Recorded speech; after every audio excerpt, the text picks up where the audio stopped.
I'm Neil McAvoy, the Plaid Cymru candidate for Cardiff West, and I'm with Mrs McDowell today, a Cardiff West resident, who on the 11th of February dialed 999.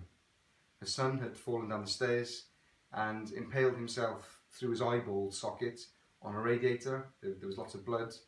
The boy then unfortunately started to fit and no ambulance turned up. The family waited an hour and 50 minutes before taking the child to hospital themselves. The family heard nothing for 8 days, which is why we're doing this today. And we've just found out, after I made an inquiry this morning, that the call wasn't even classified as a top emergency. So how do you feel about that, Mrs McDowell? I just feel let down by the service. Obviously, as I dialed 999, I was assuming I would have got a response within a certain time. Obviously, not wait hours until you know, basically the ambulance get here. Yeah.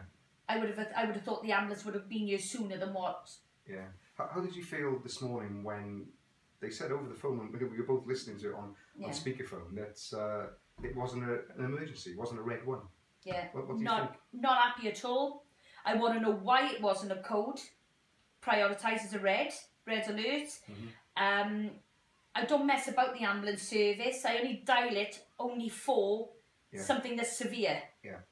Now, the serious point here for all the viewers and the Welsh public is that I've been contacted very recently by a doctor concerned that the allegation is that calls are deliberately miscategorised so the figures look better for politicians running the NHS.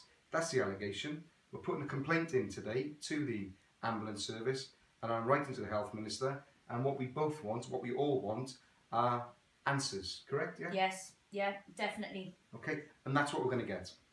Diolch yn fawr, thank you very much.